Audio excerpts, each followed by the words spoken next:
You know, people are saying it goes down with one of the most incredible. It was so complex. 152 airplanes, many. Talk about boots on the ground. We had a lot of boots on the ground. But it was amazing. And think of it, nobody was killed. And on the other side, a lot of people were killed. Unfortunately, I say that, soldiers. Cubans, mostly Cubans, but many killed. And they knew we were coming, and they were protected, and our guys weren't. You know, our guys are jumping out of helicopters, and you're not protected, and they were. But it was so brilliant. The electricity for almost the entire country was, boom, turned on. That's when they knew there was a problem. There was no electricity. Caracas said, there's no electricity. It's not the only people with lights were the people that had candles. It was just off. So we sort of got them a little by surprise. But it was brilliant tactically. It was an incredible thing. But I watched where Schumer, he's such a bad guy. I mean, I've known the guy for a long time. And he's such a bad guy. You know, at some point they should say, you know, you did a great job. Thank you. Congratulations. Wouldn't it be good? I would say that if they did a good job. Their philosophies are so different. But if they did a good job, I'd be happy for the country.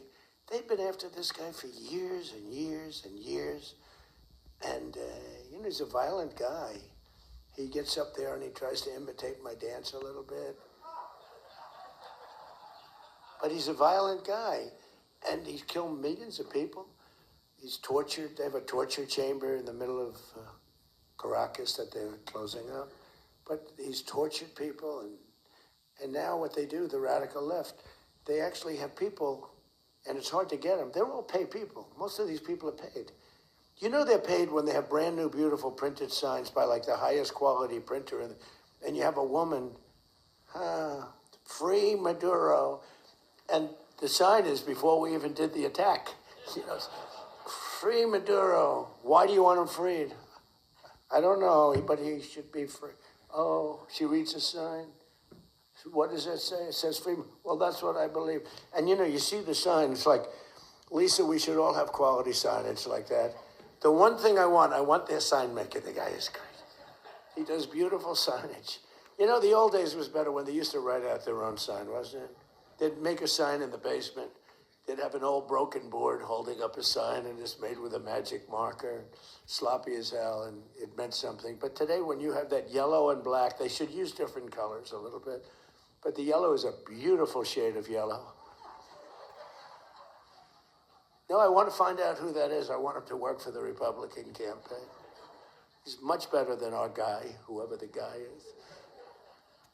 But the United States proved once again that we have the most powerful, most lethal, most sophisticated, and most fearsome.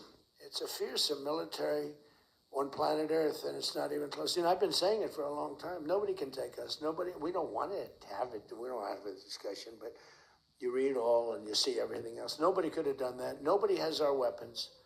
Nobody has the quality of our weapons. The problem is we don't produce them fast enough. We're going to start producing them much faster. We're going to be very tough on the companies. We have the best weapons in the world, but it takes too long to get them, including allies. When allies want to buy them, they have to wait 4 years for a plane, 5 years for a helicopter.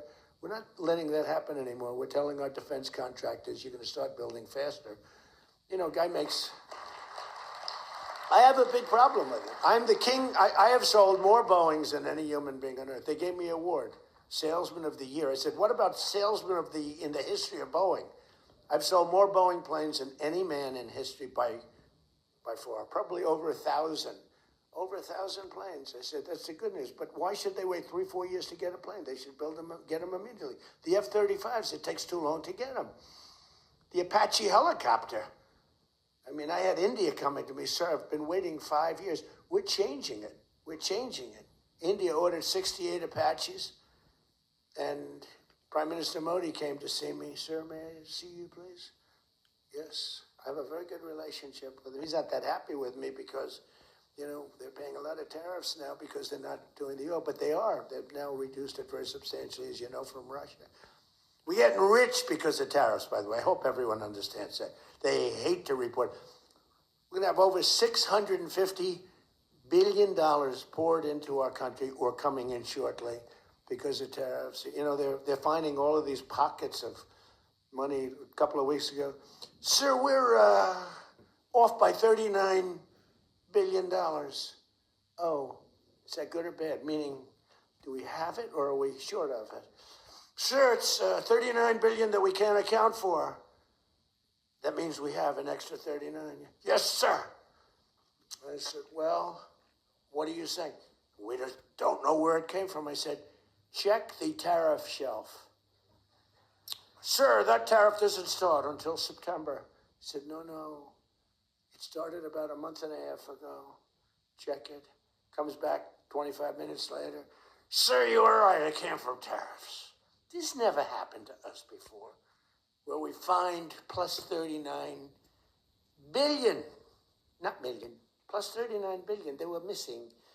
We've taken in $650 billion or shortcoming, and that's because I'm being nice.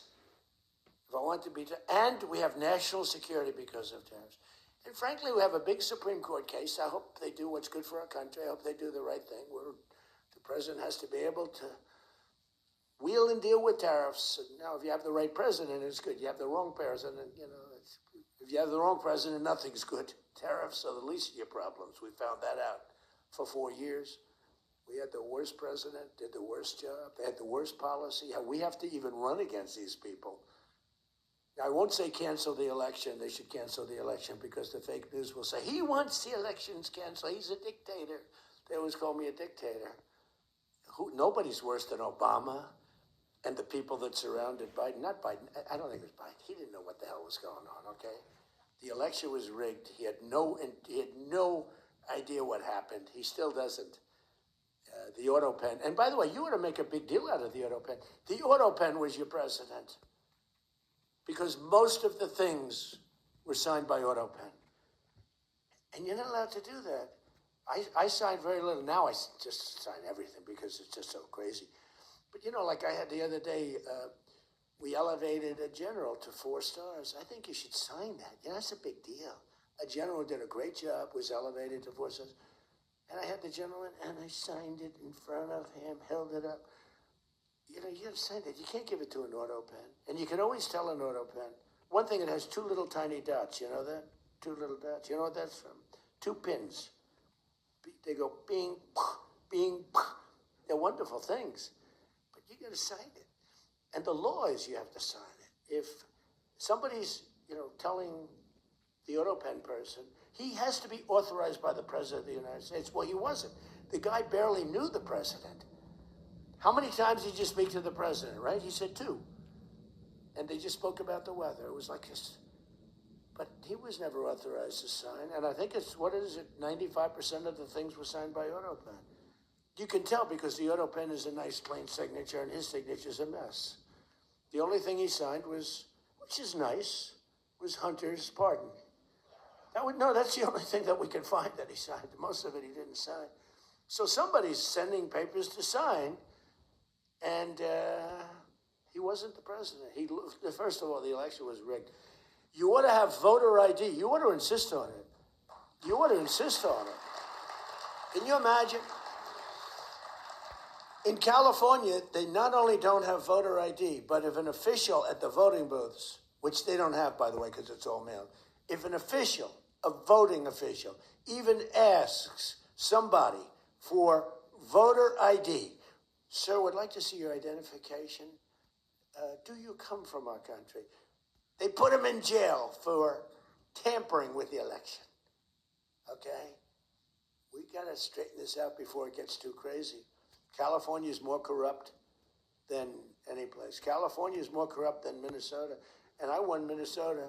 Well, Tom's going, I think so. Well, it's close. It can't be proportionately, probably nothing's more corrupt, right? Yeah, right. He says you got to win. I'll tell you what, I did great there 3 times. I was surprised 3 times. Those elections are corrupt. They got you 1 time, too. But I heard a long time ago, but they got you. But they got to straighten those out. But we have to have voter ID. And when you confront a Democrat about voter ID, like in a debate or something, I said it a couple of times with Biden, and they're very embarrassed when they say, we want voter ID. voter identification. The only reason somebody doesn't want that is because they want to cheat. Our elections are crooked as hell.